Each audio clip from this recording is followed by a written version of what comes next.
Good afternoon friends, आप सभी का स्वागत है आपके अपने चैनल वर्चुअस में। मैं ध्रुव धनखड़, फॉर्मर एसबीआई पीओ। आज फिर से आप लोगों के साथ हमारे एक कैंडिडेट जिन्होंने एसबीआई पीओ के लिए इंटरव्यू दिया, उनका इंटरव्यू एक्सपीरियंस शेयर करूंगा। एक नहीं, दो कैंडिडेट्स की इंटरव्यू एक्सपीरियंस अभी मैं इस सेशन में शेयर करूंगा। दोनों ने ही आज ही इंटरव्यू दिया है एसबीआई पीओ के लिए। तो लेट्स स्टार्ट द सेशन बिना किसी डिले के। कैंडिडेट वन के लिए देखते हैं। सबसे पहले एंटर किया उन्होंने रूम एंटर करने के बाद ग्रीटिंग्स रही, बायोडेटा फॉर्म ऑलरेडी उनके पास था। उन्होंने उनके नेम का मीनिंग पूछा, उन्होंने बता दिया। देन उनके एजुकेशनल जो बैकग्राउंड था, जो ग्रेजुएशन उन्होंने की थी और जॉब क्लियर किया है, उसमें 2-3 साल का गैप था, तो वो गैप का कारण उनसे पूछा। तो ये एक स्टैंडर्ड क्वेश्चन है जो आप सभी को प्रिपेयर करके जाना है। देन उनके फैमिली से रिलेटेड कुछ क्वेश्चंस पूछे गए। उसके बाद थोड़े बैंकिंग अवेयरनेस से रिलेटेड क्वेश्चन रहे। पूछा गया व्हाट इज बैंक, बैंक क्या रहता है। एनपीए के बारे में पूछा गया, व्हाट इज एनपीए। देन पूछा गया सब स्टैंडर्ड एसेट क्या होता है। देन इनसे फ्रेट कॉरिडोर के बारे में पूछा गया। देन इनसे पूछा गया कि proposal for railway sector in the budget, जो करंट बजट था उससे रिलेटेड काफ़ी क्वेश्चंस पूछे जा रहे हैं, स्पेशली एसबीआई पीओ के इंटरव्यू में आप एक्सपेक्ट कर सकते हैं। आगे आईबीपीएस पीओ के भी इंटरव्यू में आपको बजट से रिलेटेड काफ़ी क्वेश्चंस मिलेंगे, तो बजट को अच्छे से तैयार करके जाना है। अब पूछा गया what is the reason behind gold price fluctuations. Then इनसे पूछा गया इंफ्रास्ट्रक्चर जो प्रोजेक्ट्स हैं उनके बारे में आप बताइए। तो इस पे ये अच्छे से आंसर नहीं कर पाए। देन इनसे डिवैल्यूएशन और डीमोनेटाइजेशन के बारे में पूछा गया, और फिर इनसे पूछा गया कि आधार के बारे में बताइए और आधार कार्ड को लॉन्च करने के रीजंस पूछे गए, जिन पे ये आंसर बहुत अच्छा नहीं दे पाए थे। देन जो इनका एजुकेशनल बैकग्राउंड था वो फिजिक्स था, तो फिजिक्स से रिलेटेड एक क्वेश्चन पूछा गया था कि एक्सेलरेशन क्या है, और इससे कुछ फॉलो अप एक दो क्वेश्चंस थे, उनका भी आंसर ये बहुत अच्छे से कर पाए। अब ऑल दो कुछ क्वेश्चंस ऐसे थे जो ये आंसर नहीं कर पाए, बट इंपॉर्टेंट पार्ट क्या है ये आप सभी को समझना है। देखिए आरआरबी पीओ के और एसबीआई पीओ के इंटरव्यू में जो बड़ा डिफरेंस मैं देख रहा हूँ, एसबीआई पीओ के जो इंटरव्यूज हैं वो थोड़े से ज़्यादा ग्रिलिंग है। जो पैनलिस्ट हैं वो स्टूडेंट्स को स्पॉट पे डालने की कोशिश कर रहे हैं, ज़्यादा प्रेशराइज कर रहे हैं और ऐसा माहौल क्रिएट करने की कोशिश कर रहे हैं जिससे कि आप डीमोटिवेटेड फील करें, लो फील करें, अंडर प्रेशर फील करें। पर हमें ये सारी चीज़ें पैनलिस्ट को नहीं दिखानी है। ये इनके टैक्टिक्स रहते हैं जिससे कि एक सर्टेन सिचुएशन में आपको डाला जाए और आपका रिएक्शन ये नोट करते हैं कि आप इससे परेशान हो जाते हैं, अंडर स्ट्रेस चले जाते हैं, टेंशन में आ जाते हैं। ये सारी चीज़ें नहीं होनी चाहिए। ये हमारे लिए बहुत इंपॉर्टेंट है, चाहे कितने भी क्वेश्चंस का हम आंसर दे पाए। ठीक है, तो ये बहुत इंपॉर्टेंट पार्ट है, easier said than done, but इस चीज़ के लिए आपको कॉन्शियस रहना है, अवेयर रहना है थ्रू आउट द इंटरव्यू। ठीक है, अब एक कैंडिडेट और है, उनके बारे में मैं आपको बता देता हूँ। उन्होंने भी आज इंटरव्यू दिया।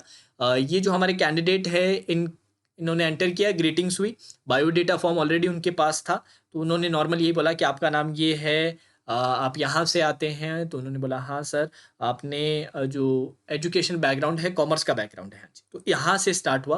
कॉमर्स बैकग्राउंड वालों को ऑलरेडी मैं बोल चुका हूँ, कॉमर्स बैकग्राउंड वालों के लिए एक्सटेंसिव क्वेश्चंस पूछे जाते हैं, टेक्निकल क्वेश्चंस आपके फील्ड से ज़रूर पूछे जाएंगे और आपसे उम्मीद करते हैं एक certain level of technical knowledge. इसीलिए जो क्वेश्चंस भी रहते हैं थोड़े से टफर रहते हैं, डिफिकल्ट क्वेश्चंस पूछे जाते हैं। इनसे पूछा गया माइक्रो और मैक्रो इकोनॉमिक्स क्या होते हैं और इनके बीच में डिफरेंस बताइए।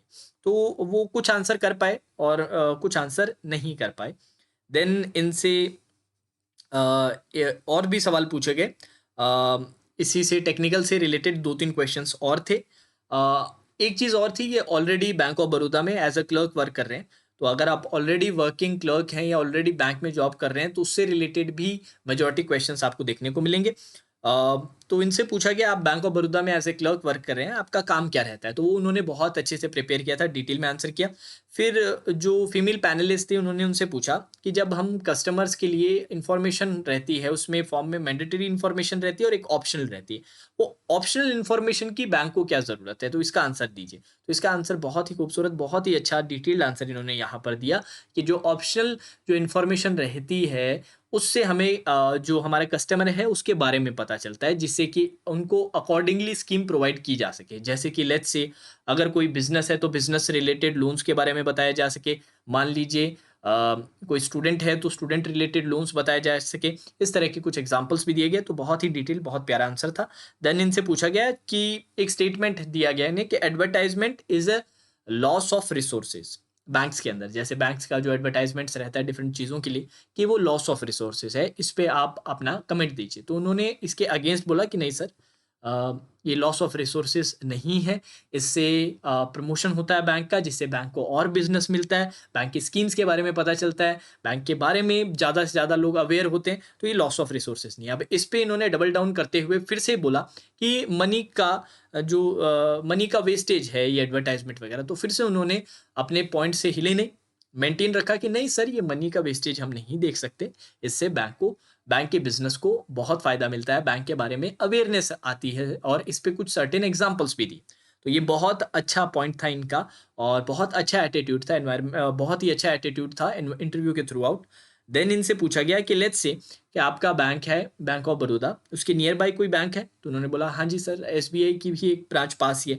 तो आप एसबीआई के जो कस्टमर्स है उनको बैंक ऑफ बड़ौदा की तरफ अट्रैक्ट कैसे करेंगे? तो यहाँ पर उन्होंने थोड़ी सी गड़बड़ कर दी। उन्होंने बताया कि एसबीआई, जैसे मान लीजिए मेरा एसबीआई बैंक है, उसका योनो जो ऐप है वो आपको बहुत सारी फैसिलिटीज़ प्रोवाइड करता है ऑनलाइन ही, जिससे कि आपको बार बार ब्रांच विजिट करने की ज़रूरत भी नहीं पड़ती। तो उन्होंने करेक्ट किया फिर से कि नहीं नहीं, आप बैंक ऑफ बड़ौदा में काम करते हैं, आप बैंक ऑफ बड़ौदा की प्लस पॉइंट्स बताइए जो एसबीआई के कस्टमर्स को आपकी तरफ खींचेगी, आपके बैंक को बिजनेस देगी। तो इस पे वो कुछ ज़्यादा आंसर नहीं दे पाए, ये थोड़ा सा यहाँ पर नेगेटिव था।